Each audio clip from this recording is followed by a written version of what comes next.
முழுவதுமாய் நம்மை பாதுகாத்தவர் இந்த புதிய மாதத்திலும் புதிய காரியங்களை நமக்கு செய்வாராக. இந்த மாத வாக்குத்தத்த வசனத்தை உங்களோடு நான் பகிர்ந்து கொள்ள விரும்புகிறேன். வாசிப்போம். நீதிமொழிகள் புத்தகம் 25ஆம் அதிகாரம் 28. தன் ஆவியை அடக்காத மனுஷன் மதிலிழந்த பாழான பட்டணம் போல் இருக்கிறார். கிறிஸ்துவுக்கு மிகவும் பிரியமான அன்பு தேவனுடைய பிள்ளைகளே, நீதிமொழிகள் 25ஆம் அதிகாரம் 28 சொல்லும் பொழுது, தன் ஆவியை அடக்காத மனுஷன் மதிலிழந்த பாழான பட்டணம் போல் இருக்கிறார். இங்கு சொல்லும் போது செல்ஃப் கண்ட்ரோலை குறித்து வாசிக்கிறோம், சுய கட்டுப்பாடை குறித்து வாசிக்கிறோம். செல்ஃப் கண்ட்ரோல் நமக்கு அது வெரி இம்பார்ட்டன்டாக இருக்கிறது, அது அவசியமாக இருக்கிறது. எனவே வசனம் சொல்லுகிறது, சாலமோன் ஞானி சொல்லுகிறார், தன் ஆவியை அடக்க வேண்டும். தன்னுடைய காரியங்களை நாம் அடக்கும் பொழுது நிச்சயமாக நாம் வெற்றியோடு வாழ முடியும். கிறிஸ்துவுக்கு மிகவும் பிரியமான அன்பு தேவனுடைய பிள்ளைகளே, நாம் அநேக நேரம் செபிக்கிறோம், அநேக நேரம் உபவாசிக்கிறோம், நம் தேவனோடு நடக்கிறோம். ஆனாலும் சில காரியங்களிலே நாம் ஜெயம் பெற்றுக்கொள்ளவில்லை. சில காரியங்களிலே நாம் ஸ்தோத்திரம் தோற்று போய் கொண்டிருக்கிறோம், அல்லது அதில் இருந்து வெளிவர முடியாமல் தவிக்கிறோம். எனவே சாலமோன் ஞானி சொல்லும் பொழுது சுய கட்டுப்பாடை குறித்து தன் ஆவியை கண்ட்ரோல் பண்ண வேண்டும் என்று அவர் சொல்லுகிறார். தன் ஆவி என்பது இதில் மனதை குறிக்கிறது, மைண்டை குறிக்குது. அவர் சொல்லும் பொழுது அவன் எப்படிப்பட்ட மனுஷன் என்றால் மதிலிடிந்த பாழான பட்டணம் போல் இருக்கிறான். ஆமாம், அந்த காலத்தில் மதில் ஒரு பாதுகாப்பை குறிக்கிறது. மதில் இருக்கும் பொழுது தான் எதிரிகள் தாக்காமல் இருப்பார்கள். இப்பொழுது அந்த மதில் சேதமடைகிறது, அந்த மதில் பாதுகாப்பு இல்லாமல் தகர்க்கப்பட்டு உள்ளது. இப்பொழுது எதிரிகள் அதை எளிதாக தாக்கக்கூடும். கிறிஸ்துவுக்கு மிகவும் பிரியமான அன்பு தேவனுடைய பிள்ளைகளே, நம்முடைய மைண்டும் சில நேரம் ஸ்ட்ராங்காக இல்லாமல் இருக்கும் பொழுது, நம்முடைய உணர்வுகள் சில நேரம் ஸ்ட்ராங்காக இல்லாமல் இருக்கும் பொழுது எதிரிகள் சாத்தான் அதை இலகுவாக தாக்க முடியும். அந்த காலத்தில் கோட்டைகளை பத்திரப்படுத்தினார்கள். மன்னர்கள், ராஜாக்கள்லாம் தன்னுடைய கோட்டை சுவர்களை பத்திரப்படுத்தினார்கள். ஏனென்றால் அதில் சிறிய துளை இருந்தால் போதும், சிறிய ஒரு வெடிப்பு இருந்தால் போதும், எதிரிகள் உள்ளே நுழைந்து விடுவார்கள். இந்த நாளில் நம்முடைய மனதுக்குள்ளாக, நமது சிந்தனைக்குள்ளாக சில அவிசுவாசங்கள் இருந்தால் போதும், நிச்சயமாய் அது பிசாசால் தகர்த்து போட முடியும். நம்முடைய எண்ணங்களுக்குள்ள சில நேரம் அவிசுவாசங்கள் இருக்கும் பொழுது, அவிசுவாசமான எண்ணங்கள் இருக்கும் பொழுது நிச்சயமாக அந்த இடத்துல அற்புதம் நடைபெறாமல் போகலாம். எனவே இந்த மாதம் நீங்கள் அற்புதத்தை பெற்றுக்கொள்ள வேண்டும் என்றால் சில காரியங்களிலிருந்து வெளியே வாருங்கள், சில காரியங்களை அதை உறுதியை கடைப்பிடியுங்கள். நிச்சயமாக நம்முடைய வாழ்க்கையில அற்புதங்களை பெற்றுக்கொள்ள முடியும். எனவே தன் ஆவியை அடக்காத மனுஷன், இந்த சொல்லும்போது சுய கட்டுப்பாடு, செல்ஃப் கண்ட்ரோல், தன் ஆவியை அடக்காத மனுஷன் எப்படி இருக்கான்னா மதிலிடிந்த பாழான பட்டணம் போல் இருக்கிறான். அந்த மதிலை என்றைக்கோ எதிரிகள் தகர்த்து விட்டார்கள். இப்பொழுது பட்டணம் எதிரிகளுக்கு இரையாக அமைந்து விட்டது. நமக்கும் ஆண்டவர் இயேசு கிறிஸ்து பல வாக்குத்தத்தங்கள், வசனங்களை கொடுத்திருக்கிறார். ஆனால் அந்த வசனங்கள் நிறைவேறாதபடிக்கு ஒவ்வொரு நாளும் பிசாசு ஏதோ ஒரு வழியில போராடி கொண்டிருக்கிறான். வேதத்தை வாசிக்க விடாதபடிக்கு ரெகுலராக வேத வாசிப்பு இல்லை, ரெகுலராக அந்த வாக்குத்தத்தை அறிக்கை செய்யக்கூடிய காரியங்கள் இல்லை, ரெகுலராக ப்ரேயர் இல்லை, எப்பயோ ப்ரேயர் பண்ணுறோம், ரெகுலராக உபவாசம் இல்லை, ரெகுலராக தேவனும் நடக்கக்கூடிய காரியம் இல்லை. எனவே இந்த இடத்துல அந்த அந்த அந்த சுய கட்டுப்பாடு இல்லாதபடினால நம்ம யாரும் கண்ட்ரோல் பண்ண முடியும்? என்னுடைய இஷ்டத்துக்கு நான் இருப்பேன்னு சொல்லி நாம் இருக்கிறதுனால எதிரிகள் அம்பை எய்து கொண்டிருக்கிறார்கள். எனவே கிறிஸ்துவுக்கு மிகவும் பிரியமான தேவனுடைய பிள்ளைகளை, இந்த பிப்ரவரி மாதம் நாம் தேவனோடு நடப்பேன் என்று ஒரு தீர்மானம் எடுப்போம். பிப்ரவரி மாதம் என்னுடைய ஆவியை அல்ல, தேவனுடைய ஆவியானவர் நடத்த நான் விட்டு கொடுக்கிறேன் என்று நாம் சொல்லும் பொழுது நிச்சயமாக நீங்கள் அற்புதங்களை பெற்றுக்கொள்ள முடியும். இந்த காலை வேளையில், இந்த நாளில் ஒருவேளை அற்புதம் தாமதமாய் கொண்டிருக்கிறது, அற்புதத்துக்காய் காத்திருக்கிறேன், அற்புதம் நடக்கவில்லை என்று சோர்ந்து போயிருக்கக்கூடிய அருமையான தேவனுடைய பிள்ளைகளை, கர்த்தர் திருக்கசமாக உங்களோடு பேசுகிறார். இந்த மாதம் நீங்கள் அற்புதத்தை பெற்றுக்கொள்வீர்கள். எவர்கள் தேவனுடைய ஆவியால் நடத்தப்படுகிறார்களோ அவர்கள் தேவனுடைய பிள்ளைகளாக இருக்கிறார் என்று பைபிள் சொல்லுது. எவர்கள் தேவனுடைய ஆவியால் நடத்தப்படுகிறார்களோ, தேவனுடைய ஆவியால் நடத்தப்படும் பொழுது அவர்கள் பிள்ளைகளாக இருக்கிறார்கள். நாம் தேவனுடைய ஆவியால் நடத்தப்பட வேண்டும் என்று, ஹோலி ஸ்பிரிட்டால் நடத்தப்பட வேண்டும் என்று தேவன் விரும்புகிறார். எனவே பவுல் சொல்லும் பொழுது, அப்போஸ்தலனாகிய பவுல் சொல்லும் பொழுது கலாத்திய சபைக்கு சொல்லுவார், நீங்கள் ஆவியிலே ஆரம்பம் பண்ணினதை மாம்சத்தில் முடிக்க போகிறீர்களோ புத்தி இல்லாத கலாத்தியரே என்று அவர் சொல்லுவார். ஆவியிலே ஆரம்பம் பண்ணினவர்கள், தேவனுடைய ஆவியிலே ஆரம்பம் பண்ணினவர்கள் இப்பொழுது தன்னுடைய ஆவியினாலே நடத்தப்படுகிறார்கள். தேவனுடைய ஆவியினாலே ஆரம்பம் பண்ணினவர்கள் இப்பொழுது தன்னுடைய ஆவி தன்னை நடத்த வேண்டும் என்று விட்டுக் கொடுக்கிறார்கள். இது அபாயகரமானது, இது ஆபத்தானது. எனவே ஒவ்வொரு நாளும் நாம் தேவனோடு நடக்க வேண்டும். பரிசுத்தவான்கள் தேவனோடு நடந்தார்கள். பரிசுத்தவான்களுக்கு ஏன் பெரிய பெரிய ஜெயத்தை, அவங்க பெரிய லெஜெண்டா இருந்தாங்க, பெரிய கருத்தில் ஏன் ஜெயித்தார்கள் என்று அவர்கள் தேவனோடு நடந்தார்கள். ஏனோக்கு தேவனோடு நடந்ததை பார்க்கிறோம். ஆபிரகாம் தேவனுடைய சிநேகிதன் என்று எண்ணப்பட்டதை பார்க்கிறோம். ஆபிரகாம் தேவனோட சிநேகிதன் எண்ணப்பட்டதுனால ஆபிரகாமுக்குள்ள பூமியின் வம்சம் எல்லாம் ஆசீர்வதிக்கப்பட்டிருக்கும் என்று ஆண்டவர் சொன்னார், ஒரு வாக்குத்தத்தை சொன்னார். இப்போ ஆபிரகாம் தேவனோடு நடந்ததுனால, ஆபிரகாம் தேவனோடு இருந்ததுனால, தேவனோட சிட்டிங்ல இருந்ததுனால, அமர்ந்திருந்ததுனால ஆபிரகாமுக்கு என்று ஒரு தேசத்தையே அவர் கொடுத்தார். இந்த கால வேளையில நீங்கள் விசேஷித்த மாணவர்கள், உங்களுக்கும் தேவன் ஒரு பெரிய காரியத்தை செய்ய அவர் போதுமானவர் இருக்கிறார். பிப்ரவரி மாதம் நிச்சயமாக இது அற்புதத்தின் மாசமாக இருக்கும். பிப்ரவரி மாதம் நீங்கள் தேவனால் நடத்தப்படக்கூடிய மாசமாக இருக்கும். எனவே வசனம் எச்சரிக்கிறது, சாலமோன் ஞானி நம்ம எச்சரிக்கிறார் என்னவென்றால், தன் ஆவியை அடக்காத மனுஷன் பாலான மதிலிருந்த பாலான பட்டணம் போல இருக்கிறார். நம்மை பட்டணத்தை போல ஆசீர்வதிக்கப்பட வேண்டும் என்று ஆண்டவர் சொன்னார். ஆமா, நீங்கள் மலையில் மேல் உள்ள பட்டணம் என்றார். உங்களை பார்க்கிறவர்கள் மலையில் மேல் உள்ள பட்டணத்தை போல பார்ப்பார்கள். நீங்கள் உயர்ந்திருப்பீர்கள், நீங்கள் உயரமாக இருப்பீர்கள். அதான் தேவனுடைய சித்தம். இப்பொழுது அந்த சித்தத்தை உடைக்கும்படி சாத்தான் பல முறை அம்பு ஏய்கிறான், போராடி கொண்டிருக்கிறான். நெகட்டிவான எண்ணத்தை கொடுக்கிறான், நெகட்டிவான எனர்ஜியை கொடுக்கிறான், நெகட்டிவாக பேசக்கூடிய மனிதர்களை நம் பக்கத்தில் அனுப்புகிறான். இதெல்லாம் சாத்தானுடைய வேலை. அவர் நல்ல நண்பர்களாக இருப்பார்கள், நல்ல மனிதர்களாக இருப்பார்கள். ஆனால் எப்பொழுதும் அவிசுவாசமான வார்த்தையினால, அவிசுவாசத்தினால நிறைந்து காணப்படுவார்கள். எனவே வசனம் சொல்கிறது, தன் ஆவியை அடக்க வேண்டும். கிறிஸ்துவுக்கு மிகவும் பிரியமான அன்பு தேவனுடைய பிள்ளைகளே, இந்த மாதம் பயிற்சி செய்து பாருங்கள். இந்த மாதம் நான் விசுவாசமாய் பேச போகிறேன். இந்த மாதம் என்னுடைய கண்ட்ரோலில் மீறி சில வார்த்தைகளை பேசாதபடிக்கு தேவனுடைய கண்ட்ரோலில் நான் இருக்க போகிறேன். தேவன் தரக்கூடிய வார்த்தைகளை பேச போகிறேன் என்று நாம் நிச்சயமாய் கருதும் பொழுது நாம் ஆசீர்வதிக்கப்பட்டிருப்போம். எனவே சாலமோன் ஞானி நம்மை நீதிமொழி மூலமாக எச்சரிக்கிறார் என்னவென்றால், தன் ஆவியை அடக்க வேண்டும். தேவனுடைய ஆவியினாலே நாம் நடத்தப்பட வேண்டும்.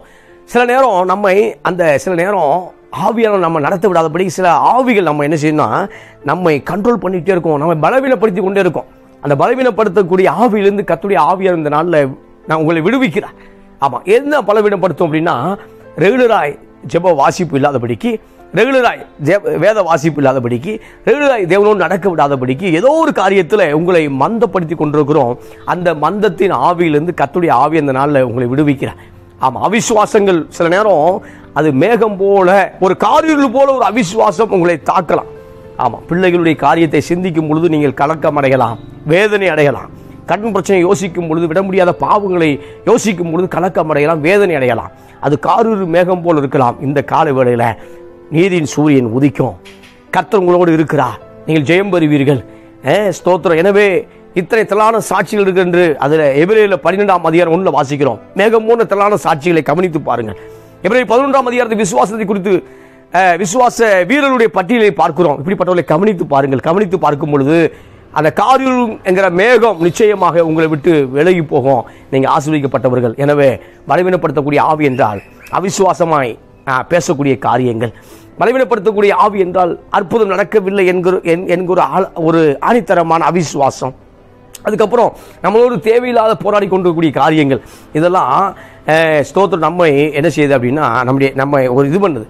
ஆமாம், இப்போ பார்க்கும்பொழுது சில நேரம் தேவன் நமக்கு உதவி செய்யலைங்கிற எண்ணத்துக்குள்ள நம்ம வரும்பொழுது, இப்பொழுது நம்முடைய ஆவியை அடக்க முடியலை, நம்ம கண்ட்ரோலை விட்டு வெளியில் வர்றோம். இப்போ தேவன் அவர் சொல்லும் பொழுது, எவர்கள் தேவனுடைய ஆவியை நடத்தப்படுவார்களோ அவர்கள் தேவனுடைய பிள்ளைகளாக இருக்கிறார்கள். இப்போ நம்ம என்ன பண்ணுறோம்னா, அவர் நடத்துகிற மாதிரி தெரியலை, என்னை நடத்த போகிறேன், நானாக நான் கொண்டு வர போகிறேன் என்று என்ன செய்கிறோம், முயற்சிக்கிறோம். ஆனால் கிறிஸ்துவுக்கு மிகவும் பிரியமான அன்பு தேவனுடைய பிள்ளைகளை, இன்றைக்கும் உங்களை ஆண்டவர் நடத்தி கொண்டு தான் இருக்கிறார். அவர் நடத்தாதே போல தெரிந்தாலும் உங்களை நடத்தி கொண்டு தான் இருக்கிறார். அவர் உங்களை கவனிக்காமல் இருப்பதை போல நீங்கள் உணர்ந்தாலும் உங்களை தேவன் கவனித்துக் கொண்டிருக்கிறார். எனவே பலவீனப்படுத்தக்கூடிய ஆவினா செபிக்க விடாதபடி, வேதம் வாசிக்க விடாதபடிக்கு, ஆமாம் சில நேரம் அந்த பரிசுத்தமாய் வாழ விடாதபடிக்கு போராடிக்கிட்டே இருக்கும். இதெல்லாம் பலவீனப்படுத்தக்கூடிய ஆவி. இதிலிருந்து தேவனாய் கர்த்தர் உங்களை என்ன செய்யாது, விடுவிக்கிறார். லூக்கா புத்தகம் 13ஆம் அதிகாரம் வாசிக்க விரும்புகிறேன். அதில் வாசிக்கும் போது பலவீனப்படுத்தக்கூடிய ஆவியிலிருந்து கர்த்தராய் இயேசு கிறிஸ்து விடுவித்தார்.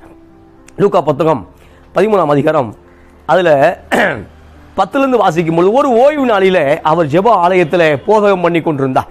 ஆண்டவர் இயேசு கிறிஸ்து ஓய்வு நாளில், சாபோத் அன்னைக்கு சாட்டர்டே, அவர்களுக்கு சாட்டர்டே தான் ஓய்வு நாள். அந்த சாபோத் அன்னைக்கு அந்த இதில் பேசி கொண்டிருந்தார், ஓய்வு நாளில் போதகம் பண்ணி கொண்டிருந்தார்.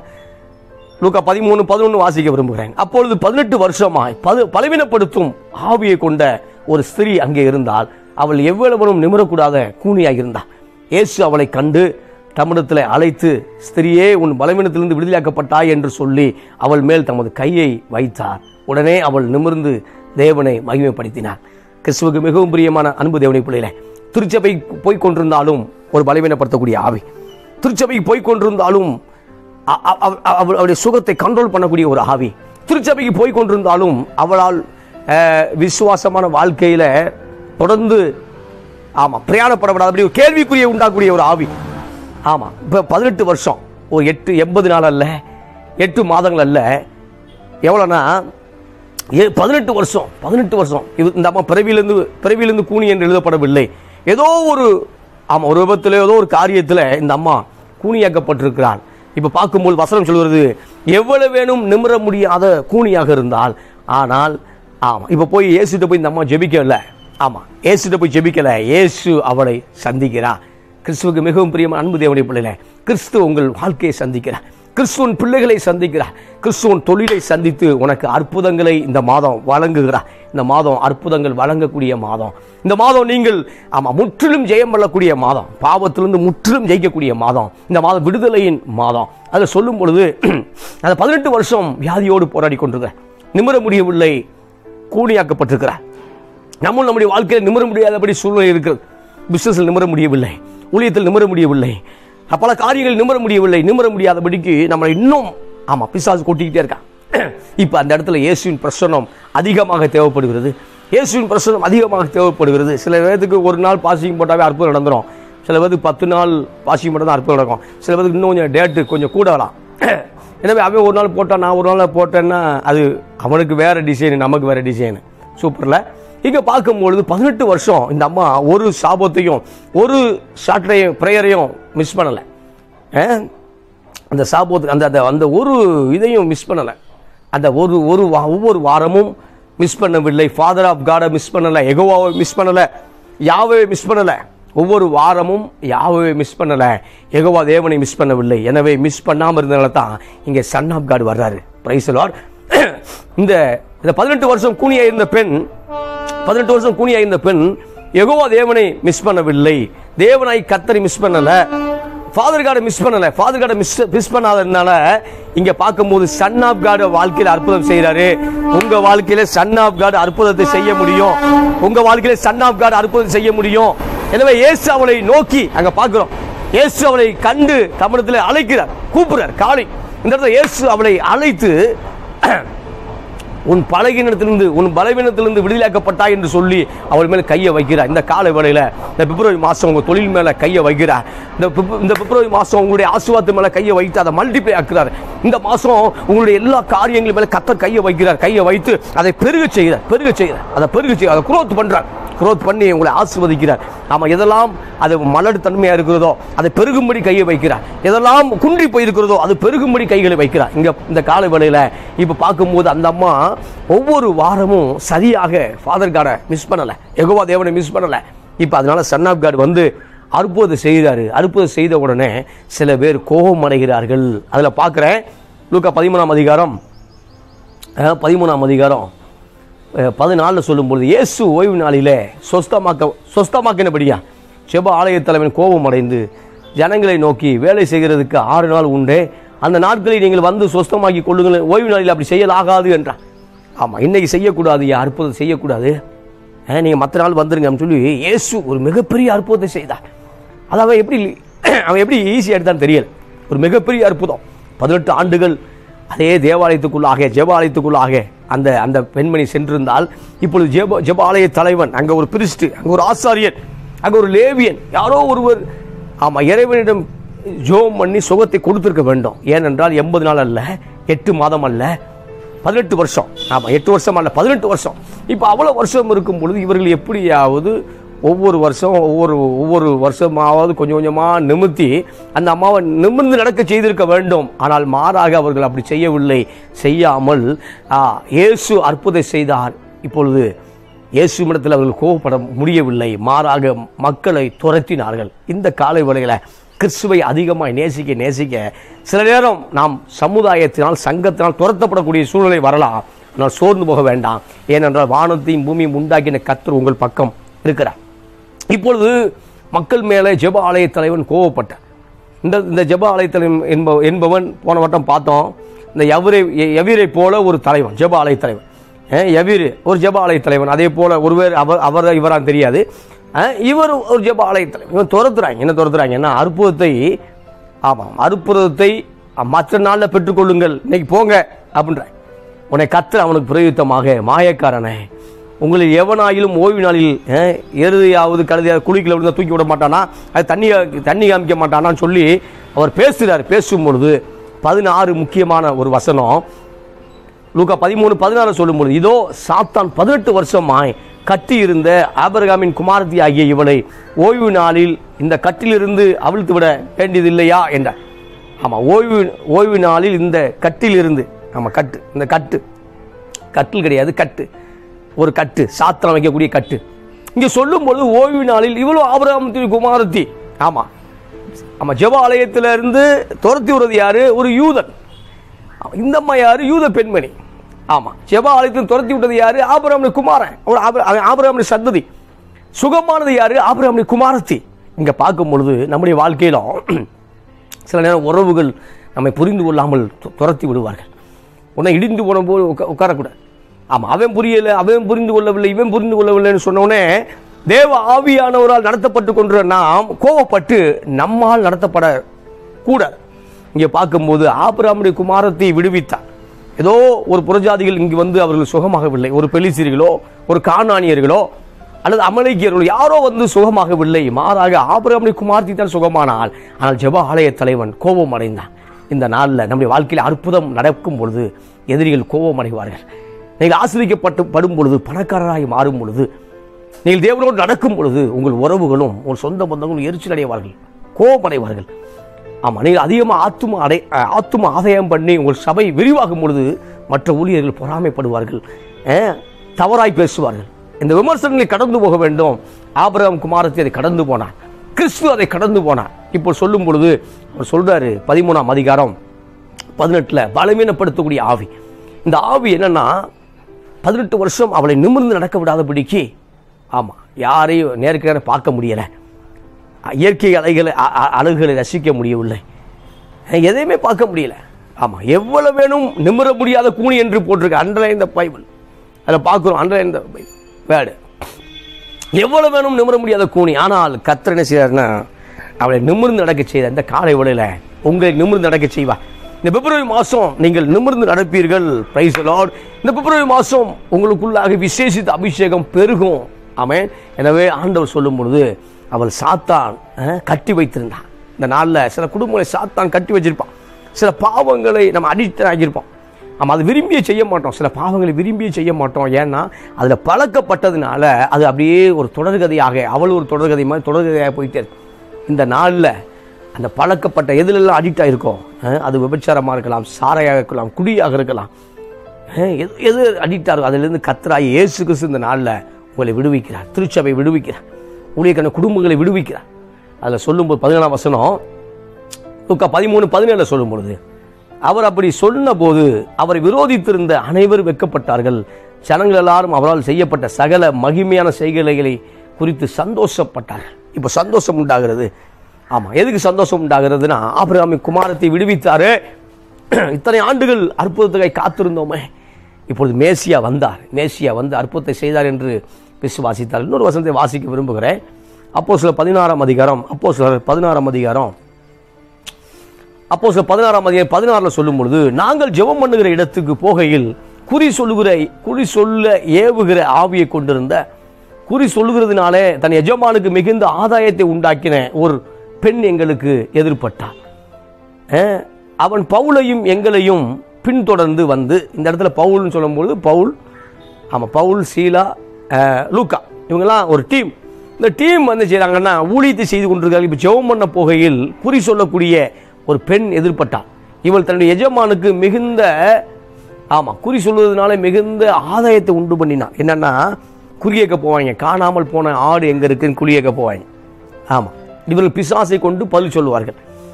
ஆமாம், மாடு காணாமல் போயிடுச்சு, அதுக்கு ஒரு பைசா தர்றேன், எங்களுக்கு மாடை சொல்லுங்க அப்படின்னா, இவங்க அந்த பிசாசு வல்லமையினால அந்த மாடு இந்த ஏரியாவில் இருக்குன்னு கரெக்டாக சொல்லிடுவாங்க. கூகுள் மேப் சொல்கிற மாதிரி கரெக்டாக சொல்லிடுவாங்க. அதே போல் என் பிள்ளைகள் தொலைந்த ஏதோ ஒரு காரியத்துக்காக அவர்கள் அந்த குறி கேட்பார்கள். குறி கேட்கும் பொழுது அது சரியாக இருக்குமோ தவறாக இருக்குமோ, அது அந்த அந்த அந்த குறி சொல்லக்கூடிய அந்த பெண் குறி சொல்லி கொண்டிருப்பாள். இப்போ அந்த குறி சொல்லக்கூடிய பெண்ணும் அவள் கண்ட்ரோல் இல்லை, சாத்தான் கண்ட்ரோல் இருக்கா.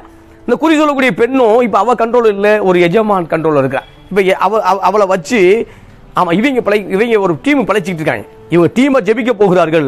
இங்கே ஒரு டீமாக குறி சொல்லக்கூடிய பெண்ணை வைத்து ஒரு டீம் படைத்து கொண்டிருந்தது.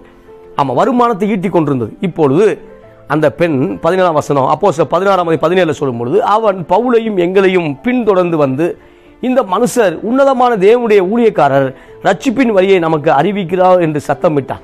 இப்படி அநேக நாள் செய்து கொண்டு வந்தாள். ஆமாம், so many days, அநேக நாள். என்ன சொல்றாருன்னா, இவர்கள் உன்னதமான தேவனுடைய ஊழியக்காரர்கள், ரட்சிப்பின் வழியை, விடுதலையின் வழியை நமக்கு காண்பிக்கிறார்கள் என்று சொல்லி எப்பொழுதும் சொல்லிக்கொண்டே இருந்தார். இந்த காலை வேளையில கிறிஸ்துவுக்கு மிகவும் பிரியமான அன்பு தேவனுடைய பிள்ளைகளே, சில நேரம் பிசாசு உங்களை பாராட்டுவதை போல இருக்கலாம். உடனே பாராட்டின உடனே பிசாசெல்லாம் பாராட்டுதுன்னு சொல்லி சந்தோஷப்படக்கூடாது. ஏன்னா உங்களை அது ஏதோ ஒரு காரியத்தில் புகழ்ச்சியை விழ வைக்கிறது தான் போராடிக்கிட்டு இருக்கா. ஆமாம், அநேக நேரம் சொல்லுவாங்க, நீங்கள் பெஸ்ட்டாக பண்ணீங்க திரும்ப திரும்ப சொல்லும் பொழுது, நீங்கள் மேக்ஸில் பெஸ்ட்டாக இருக்கீங்க அப்படின்னா அடுத்து மேக்ஸே வராமல் போயிடும். ஆமாம், ஏனென்றால் உங்களை அதிகமாக ஒரு இடத்துல காரியத்தில் புகழும் பொழுது நீங்கள் விழுந்து போவீர்கள். ஆமாம், அதிகமாக செபிக்கிறீர்கள், பரவாயில்லை, உங்களை போல வேத தியானம் யாரும் இல்லை என்று சொல்லும் பொழுது அதுக்கப்புறம் பார்த்தீங்கன்னா ஒரு மாதம் நீங்கள் புக்ஸ் பைபிள் ரீடிங்கே இல்லாமல் போயிடும். ஆமாம், அடுத்த ஒரு 1.5 மாதங்கள் தேவனோடு நடக்கவே வாய்ப்பு இல்லாமல் போயிடும். நீங்கள் அதிகமாக செபிக்கிறீர்கள், நீங்கள் தேவனோடு இருக்கிறவர்கள் என்று சொல்லும் பொழுது அதுக்கப்புறம் நீங்கள் தேவனோடு நடக்க வாய்ப்பு இல்லாமல் போயிடும். எனவே இந்த புகழுக்கு எச்சரிக்கையாக இருக்க வேண்டும். சாத்தான் புகழக்கூடிய காரியத்திற்கு சில உறவுகள் உங்களை வஞ்சக புகழ்ச்சி அணி. ஆமாம், அவன் மட்டம் தட்டிக்கிட்டு இருப்பானா வெளியே புகழ்ற மாதிரி இருக்கும். இதுல கவனமாக இருக்க வேண்டும். இப்பொழுது அநேக நாள் இவர்கள் ரட்சிப்பின் வழியை நமக்கு போதிக்கிறார் என்று சொல்லிக்கொண்டு ஆமாம் பவுலை புகழ்ந்ததை பார்க்குறோம். உடனே பவுல் கோபம் அடைந்தான். பிசாசு பாராட்டும் பொழுது, ஆமாம் மக்கள் பொதுனிக்கு பாராட்டும் பொழுது கோபம் அடைய வேண்டும். ஆமாம், கோபம் அடையலைன்னா ஆமாம் நீங்கள் கெட்டு போய் விடுவீர்கள். ஆமாம், உங்களை மாதிரி ஜெபிக்கிறதுக்கு ஆள் இல்லை பிரதர், நீங்கள் நல்லா ஜெபிக்கிறீங்கன்னா போப்பா, எனக்கு மேலே ஜெபிக்கக்கூடிய ஆட்கள் நிறையா இருக்காருன்னு சொல்லணும். ஆமாம், உங்களை போல வேதத்தை தியானிக்கிறவர்கள் அதிகமாக நம்ம சபையில் இல்லை அப்படின்னா, என்னை பார்க்கலும் வேதத்தை ஒவ்வொரு வசனமாக பேசக்கூடியவர்கள் அநேகர் இருக்கார் என்று சொல்லணும். ஆமாம், இப்போ பவுல் சொல்லும் பொழுது பவுலை பாராட்டுற மாதிரி இருக்கான். ஆனால் பவுலுக்கு மேலே ஒருத்தர் ஊழியம் பண்ணிட்டு இருக்கார், பேதுரு ஊழியம் பண்ணிட்டு இருக்கார். பவுல் ஜெபம் பண்ணாதான் அற்புதம் நடக்குது. ஆனால் பேதுரு நடந்து போகும் பொழுது அவர் நெல் மூலமாகவே அநேக அற்புதம் நடக்குது. இப்போ நீங்கள் பார்க்கும்போது ஆமாம் பைபிள் அப்போஸ்தலர்ல பாதி அப்போஸ்தலர் நடவடிக்கைகளில் பாதி பவுலுடைய ஊழியங்கள் இருக்கும், பாதி பேதுருடைய ஊழியம் இருக்கும். இப்பொழுது 16-18 வாசிக்கிறேன். இப்படி அநேக நாள் செய்து கொண்டு வந்தான். பவுல் சினம் கொண்டு திரும்பி பார்த்து, ஆமாம் பேஸ் டு பேஸ், ஆமாம் பரிசுத்த ஆவியினால் நிறைந்த பவுல் பிசாசை நேருக்கு பார்த்து சொல்கிறான், நீ இவளை விட்டு புறப்படும்படி இயேசு கிறிஸ்துவின் நாமத்தினாலே உனக்கு கட்டளிடுகிறேன் என்று அந்த ஆவியோட சொன்னான். அந்நேரமே அது புறப்பட்டு போயிற்று. இப்போ ஆவியை பார்த்து பேசுகிறான். இந்த காலை வேளையில் பிப்ரவரி மாதம் பிரச்சனையை பார்த்து பேசுங்கள். பிரச்சனையை பார்த்து புலம்புனது போதும், கவலைகளை பார்த்து கவலைப்பட்டு கொண்டிருந்தது போதும். இப்பொழுது பிரச்சனையின் போராட்டங்களை பார்த்து இந்த மாதம் பேசுங்கள். அந்த ஆவி உங்களை விட்டு விலகும். பலவீனத்தின் ஆவியை பார்த்து பேசுங்க. பலவீனத்தின் ஆவியை நீ என்னை தொடாதே, இச்சையின் ஆவியை தொடாதே, மாம்ச பலவீனமே தொடாதே, என்னை தொடாதே. ஆமாம், அதிக சிந்தனையை தொடாதே. ஆமாம், தேவையற்ற சிந்தனையை. ஆமாம், பைபிள் சிந்தனை நல்லது, ஆமாம் தேவ சிந்தனை நல்லது, தேவையற்ற சிந்தனை என்னை தொடாதே என்று சொல்லி நீங்கள் அந்த ஆவியோடு பேசுங்க. பேசும்போது அது உங்களை விட்டு அது புறப்பட்டு போகும். உங்கள் ஏரியா விட்டு புறப்பட்டு போகும், உங்கள் வீட்டை விட்டு புறப்பட்டு போகும். இப்போ இந்த ஆவியோடு போராடி பேசும் பொழுது பேசணும்னு போயிடுச்சு. சூப்பரில் பேசும் பொழுது போகும், ஆனால் நம்ம தான் பேசுறதில்ல. பிசாசை பார்த்து நீங்கள் பேசும்போது விலகி போகும். அவிசுவாசமான எண்ணத்தை பார்த்து பேசும்போது அது வெளியே போகும். ஆனால் நீங்களும் நானும் அதை பேசுவதில்லை. அது பேச கர்த்தர் நமக்கு உதவி செய்வாராக. அதை பேசும் பொழுது அந்த பிசாசு அந்நேரமே வெளியேறி போயிடுச்சு. ஆனால் நான் அந்த சில நேரம் பார்த்த உடனே இந்த சிச்சுவேஷனை பார்த்த உடனே, இந்த சூழ்நிலையை பார்த்த உடனே சரியாக கையாள தெரியாமல் இப்போ செபத்தை விட்டுருவோம், பைபிள் வாசிப்பை விட்டுருவோம், இதெல்லாம் விட்டுட்டு மறுபடியும் நம்முடைய காரியத்தில் போய் மனித தயவோ அல்லது ஏதோ ஒரு காரியத்தை போய் நின்றுவோம். ஆனால் பவுல் அதை செய்யவில்லை. இது நமக்கு ஒரு எடுத்துக்காட்டாக அமைகிறது. இந்த பகுதி பவுல் அதை செய்யவில்லை. நம்மளாம் இப்போ பார்க்கும்போது தேவ ஆவியால் நடத்தப்படாமல் நம்முடைய சுய ஆவியினால் நடத்தப்படுவதற்கு நாம் முயற்சி செய்வோம். ஆனால் பவுல் அதை செய்யவில்லை. இந்த காலை வேளையில் உங்கள் பிஸ்னஸில், ஊழியத்தில், குடும்பத்தில், உங்கள் தொழிலில், பிள்ளைகள் காரியங்களில் இதுவரை ஒருவேளை நீங்களாக முயற்சி செய்திருக்கலாம். இந்த நாளில், இந்த பிப்ரவரி மாதம் பரிசுத்த ஆவியினாலே நீங்கள் ஆரம்பியுங்கள். இன்னைக்கு ஆரம்பிக்கலாம். தோற்று போக வேண்டிய அவசியம் இல்லை. நீங்கள் ஜெயிப்பீர்கள். இன்னைக்கு ஆரம்பிச்சா கூட நான் வயசாயிடுச்சு, இல்லை, இன்னைக்கும் நீங்கள் ஆரம்பிக்கலாம். வயசு 70 இருக்கலாம், 80 இருக்கலாம். இன்றைக்கும் நீங்கள் ஆரம்பிக்கலாம். இன்றைக்கும் நீங்கள் ஜெயிக்க முடியும் என்று கர்த்தர் சொல்லுகிறார், ஆண்டவர் சொல்லுகிறார். இப்போ என்ன அப்படின்னா, இப்போ எஜமானர்கள் கோவப்பட்டார்கள். அப்போஸ்தலர் 14:19 அவருடைய எஜமான்கள் தங்கள் ஆதாயத்து நம்பிக்கை அற்று போயிட்டு என்று கண்டு பவுலையும் சீலாவையும் பிடித்து சந்தை வெளியில் உள்ள அதிகாரத்தில் இழுத்து கொண்டு போனார்கள். இப்போ என்ன செய்கிறாங்கன்னா, ஜெயிலில் போட்டாங்க. பிரச்சனையை ஜெயிலில் கொண்டு போயிட்டாங்க. இப்போ இது நடக்காமல் இருந்துச்சுன்னா பவுல் ஜெயிலுக்கு போக வேண்டிய அவசியமே இல்லையே. அப்போ நம்ம நினைத்திருக்கலாம். ஆனால் இது நடந்ததுனால தான் பவுலும் சீலாவும் சிறைச்சாலையில் பாடினார்கள். சீலாங்கிறது பெண்ணு கிடையாது, ஆம்பளை தான். இப்போ பவுலும் சீலாவும் தேவனை துதித்து பாடினார்கள். பாடும் பொழுதே கட்டுகள் உடைந்தன. பாடும்பொழுதே ஜெயிலர் ரட்சிக்கப்பட்டதை பார்க்கிறோம். ஆண்டவர் மாறே நாங்கள் ரட்சிக்கப்பட வேண்டும் என்று விரும்புகிறார்கள். அடித்த அதே ஜெயிலர் தான் இப்பொழுது காயங்களை கழுவுறதை பார்க்கிறோம். அடித்த அதே ஜெயிலர் தான் இப்போ பார்க்கும் பொழுது குடும்பமாய் ஞானஸ்நானம் எடுத்ததை பார்க்கிறோம். அதில் வாசிக்கிற 16:28 சடுதியிலே சிறைச்சாலைகளை அஸ்திபாரங்கள் அசையும்படி பூமி மிகவும் அதிர்ந்தது. அது காரணம் 25 நடுராத்திரியில் பவுலும் சீலாவும் ஜெபம் பண்ணி தேவனை துதித்து பாடினார்கள். காவலில் வைக்கப்பட்டிருந்தவர்கள் அதை கேட்டுக்கொண்டிருந்தார்கள். இப்போ சிறைச்சாலை ஒரு பூமி அஸ்திபாரம் குலுங்கக்கூடிய அற்புதம் நடக்குது. இந்த நாள் நீங்களும் பாடும் பொழுது அஸ்திபாரங்கள் அசையும். நான் பாடுறதுக்கு ஏற்ற தொண்டை இல்லை, குரல் இல்லை, அதுக்கு டைமிங் வர மாட்டேங்குது. இதெல்லாம் இருந்தாலும் பரவாயில்லை. நீங்கள் பாடுவதை கர்த்தர் கேட்கிறார். நீங்கள் பாடுவதை பரலோகம் கேட்கிறது. நீங்கள் பாடுவதை சாத்தான் கேட்கிறார். நீங்கள் பாடும்போதே அற்புதம் நடக்கும். இப்போ பாடும்போது அற்புதம் நடக்கிறது. தரவுண்டது. எல்லாருடைய கட்டுகளும் கலந்து போட்டது. இப்போ பாடிட்டு இருக்கும் போதே கட்டுகள் கலருகிறது. அங்கே இயேசு வந்து அந்த கட்டை உடைக்கிறாரு, தலையில் கையை வைக்கிறாரு. லூக்கா 13 வாசித்தோம். இப்போ இங்கே பார்க்கும் பொழுது இவங்களை பாடுகும் பொழுதே பரிசுத்த ஆவியான கட்டுகளை உடைக்கிறார். சூப்பரில் இவர் பாடும் பொழுதே பவுலுடைய கட்டும் சீலாவுடைய கட்டுகளும் மற்ற மற்ற மற்ற மற்ற ஜெயிலில் கூடிய எல்லா கைதிகளுடைய கட்டுகளும் உடைக்கப்பட்டன. ஆமாம். ஆனால் பவுலும் சீலாவையும் தொழு மரத்தில் கட்டினார்கள். கையை காலை லாக் பண்ணிட்டான். ஆனாலும் இவர்கள் பாடிக்கொண்டிருந்தார்கள். பிரச்சனை போராட்டங்களை பாடிக்கொண்டிருந்தார்கள்.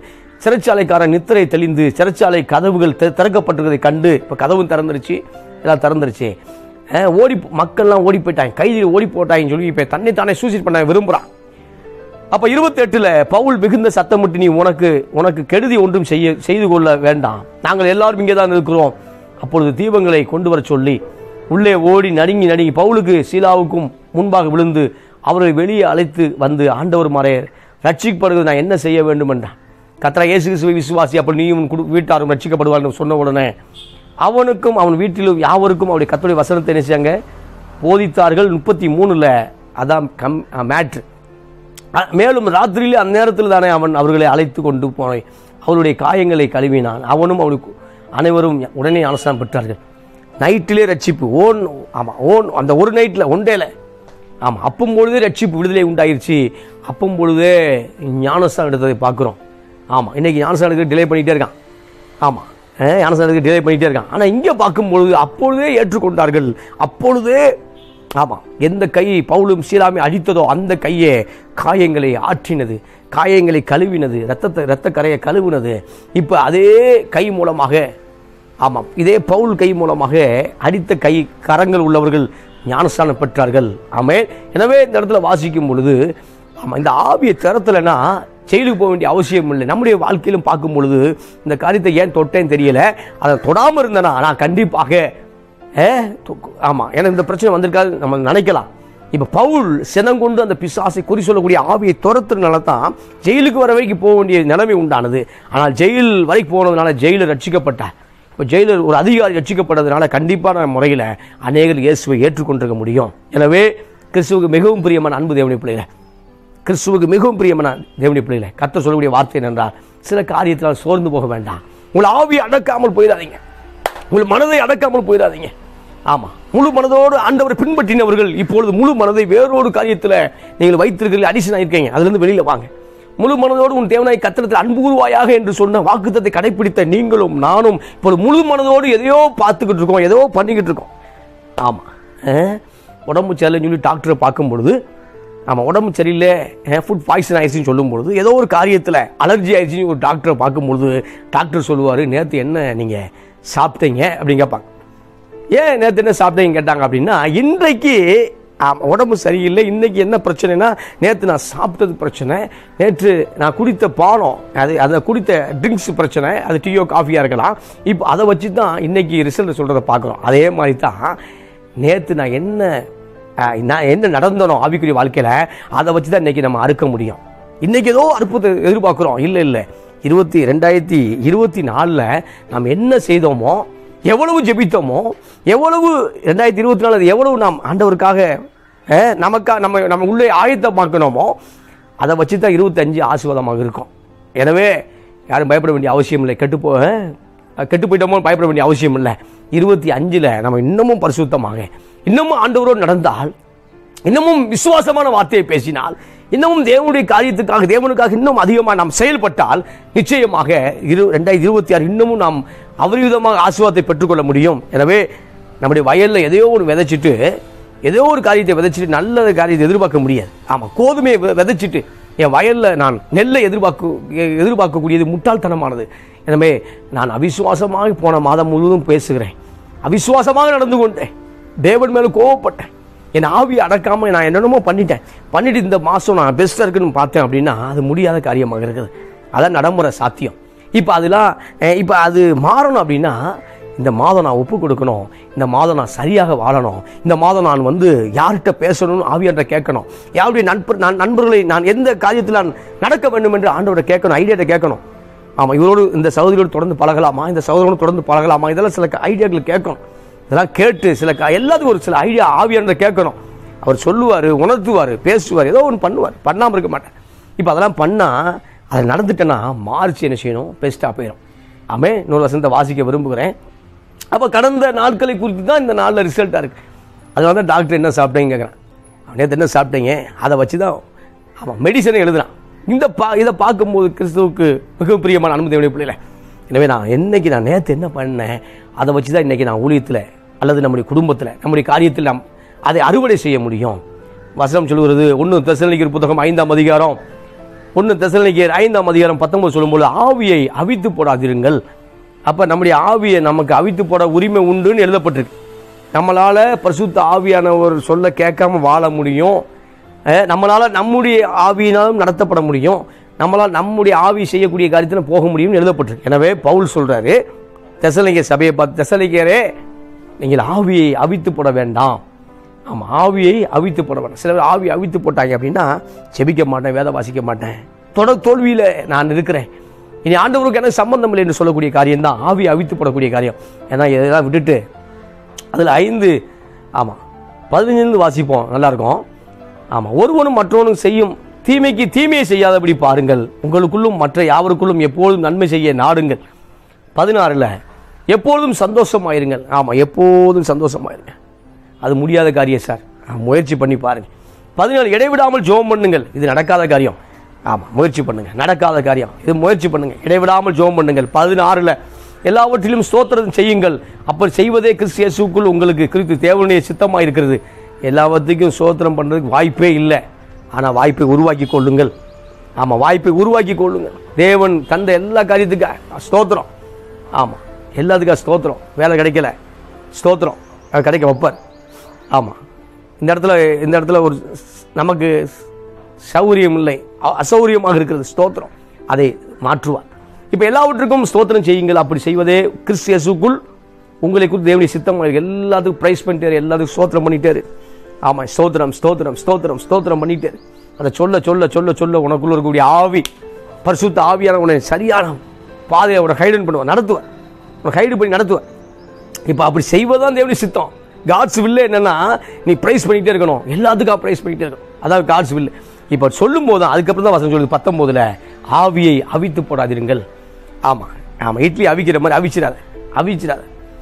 ஆவியை அவித்து போடாதுங்கள், தீர்க்கதரிசனங்களை அற்பமாக எண்ணாதிருங்கள், எல்லாவற்றையும் சோதித்து பார்த்து நலமானதை பிடித்து கொள்ளுங்கள். அதை பிடிச்சிக்க, நலமானதை நல்ல காரியத்தை பிடிச்சிக்க, அதை விட்டுறாத. 22 பொல்லாங்காய் தோன்றுகிற எல்லாவற்றையும் விட்டு விலகுங்கள். ஆமாம், விலகுங்கள். சில விலகுறது ரொம்ப சங்கடமாக இருக்கும். ஆமாம், சொல்லுவாங்களே சில மோசமான தவறான இல்லீகல் ரிலேஷன்ஷிப் விலகுறது கஷ்டமாக இருக்கும். அதை விலகித்தான் ஆக வேண்டும். விலகுனா தான் குடும்பம் ஆசிர்வதிக்கப்படும், விலகுனா தான் திருச்சபை ஆசிர்வதிக்கப்படும். அதை விலகுனா தான் பிள்ளைகள் ஆசிர்வதிக்கப்படுவார்கள். சில தவறான உறவுகளை விட்டுத்தான் ஆக வேண்டும். அதனால் பொல்லாங்காய் தோன்றக்கூடிய வழிகளை விட்டு விடுங்கள். அதுக்கப்புறம் எல்லாவற்றையும் சோதித்து பார்த்து நல்லதை மட்டும் பிடிச்சிக்க. அது நல்லது உன்னை வாழ வைக்கும். நல்லதுன்னா தேவனுடைய வார்த்தை, நல்லது தேவனுடைய சத்தியம், அது வாழ வைக்கும். இன்னொரு சத்திய வாசித்து நான் நிறைவு செய்ய விரும்புகிறேன். அதில் சொல்லும் பொழுது இன்னொரு வசனம் அதில் சொல்லும்போது எபேசியர் புத்தகம், எபேசியரில் அவர் சொல்கிறார் 6:18 சொல்லும் பொழுது, எந்த சமயத்திலும் என்ன செய்யுங்கன்னா வேண்டுதல் செய்யுங்க. எந்த சமயத்திலும் ஆண்டவருக்கு என்ன செய்யுங்க, ஜெபம் பண்ணிகிட்டே இருங்க. இந்த இடத்துல எந்த சமயத்திலும் எல்லா காரியத்துக்கும் ஆவியிலே என்ன செய்யணுமா, ஜெபம் பண்ண வேண்டும் என்று பைபிள் சொல்லுது. அதில் பார்க்கும்போது எபேசியர் 6:14 சொல்லும்போது, எபேசியர் 6:14 சொல்லும் பொழுது, எந்த சமயத்திலும் சகல விதமான வேண்டுதலோடும் விண்ணப்பத்தோடும் ஆவியினாலே ஜெபம் பண்ணி அதன் பொருட்டு மிகுந்த மன உறுதியோடும் சகல பரிசுத்தவான்களுக்காகவும் பண்ணி வேண்டுதலோடும் விழித்து கொண்டிருங்கள். எந்த சமயத்திலும் சகல விதமான வேண்டுதலோடும் ஆவியிலே ஜெபம் பண்ணுங்க. உங்கள் மாம்சத்திலே ஜெபம் பண்ணிடாதீங்க. அப்போ மாம்சத்திலே ஜெபம் பண்ணும் பொழுது அந்த மாம்சம் என்ன பண்ணிடும்னா, உங்கள் ஆவியால் நடத்தப்பட ஆரம்பிச்சிடும். இப்போ தேவ ஆவியால் ஜெபம் பண்ணுங்க. எந்த சமயத்திலும் தேவ ஆவியினாலே ஜெபம் பண்ணுங்க. இயேசு சொல்லும் பொழுது, தேவ ஆவியினாலே பிசாசை துரத்தினார். தேவனுடைய விரலினால பிசாசை துரத்தினார். ஆவியானவரை வனாந்தரத்துக்கு கொண்டு போகப்பட்டிருக்கோம். ஆவியானவரே வனாந்தரத்துக்கு கொண்டு போகப்பட்டார். பிசாசு இழுத்துட்டு போகல, இவர் ஆவியானவரால. மார்க் 4 மத்தேயு 4 நினைக்கிறேன்.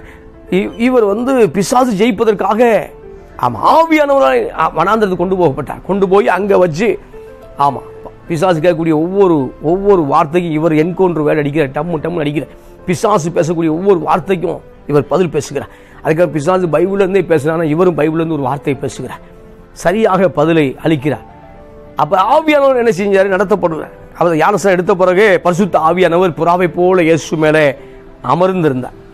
அந்த ஆவியானவர் இயேசுவை ஒவ்வொரு நாளும் நடத்தினார். இன்றைக்கும் அதே ஆவியானவர் நம்மை நடத்த ஆயத்தமானவராக இருக்கிறார். எனவே நம்முடைய குடும்பங்கள், நம்முடைய பிள்ளைகள், நம்முடைய எதிர்காலங்கள், நம்முடைய ஊழியங்கள், திருச்சபை எல்லாவற்றையும் பரிசுத்த ஆவியானவர் நடத்த நாம் விட்டு கொடுப்போம். அவர் என்னை நடத்துங்க என்று கேட்போம், பரிசுத்தாவி நடத்துவார். எனவே நம்மளா முயற்சி பண்ண வேண்டாம். தேவன் சொன்ன காரியத்துக்கு முயற்சி பண்ணது நல்லது. அது காரியம் கைவிடி வரும். நம்மளா சில காரியம் போட்டு அது அப்படியே சட்டம் பண்ணி கிடக்க வேண்டாம். எனவே தன் ஆவியை அடக்காத மனுஷன் மதிலிருந்த பாலான பட்டணங்களை போல இருக்கிறான். எனவே நீங்கள் உயர்ந்த பட்டணமாக, மலையில் மேல் உள்ள பட்டணமாக இருப்பது தேவனுடைய சித்தம். மலையில் மேல் உள்ள பட்டணத்தை போல நீங்கள் இருப்பது அந்த தேவனுடைய சித்தம். ஆனால் பிசாசு உங்களை இடிந்து போன பட்டணத்தை போல, பாலான பட்டணத்தை போல, இடிக்கப்பட்ட மதில் உள்ள பட்டணத்தை போல, பாதுகாப்பு அற்ற பட்டணத்தை போல மாற்றுவது தான் பிசாசு போராடி கொண்டிருக்கிறான். ஆனால் கர்த்தர் சொல்லக்கூடிய வார்த்தை என்னன்னா, நீங்கள் உயர்ந்த மலையில் மேல் உள்ள பட்டணத்தை போல. உயர்ந்த மலையில் மேல உள்ள பட்டணம்னா எல்லாரும் அண்ணாந்து பார்ப்பாங்கன்னா இது வெற்றியை குறிக்குது, இது விடுதலை குறிக்குது. உங்கள் கொம்பு உயரும் சொல்லப்படுது. உங்கள் கொம்புனா உங்கள் பேர் உயரும் என்று சொல்லப்படுகிறது. எனவே நீங்கள் மலையில் உள்ள பட்டணம் போல இருக்க தான் தேவன் விரும்புகிறார். இப்போ எனவே பரிசுத்த ஆவியினால இந்த மாதம் நடத்தப்படுங்கள். அதை விரும்புங்கள். அதை விரும்பும் பொழுது தான் நீங்கள் பெற்றுக்கொள்வீர்கள். தேடுங்கள், கண்டடைவீர்கள். தட்டுங்கள், திறக்கப்படும். தேடுங்கள் நிச்சயமாக கிடைக்கும். இந்த நாளில் கர்த்தர் இந்த மாதம் உங்களோடு இருந்து உங்களை பெரிய கருதி செய்வாராக. கர்த்தர் உங்களை ஆசீர்வதிப்பாராக.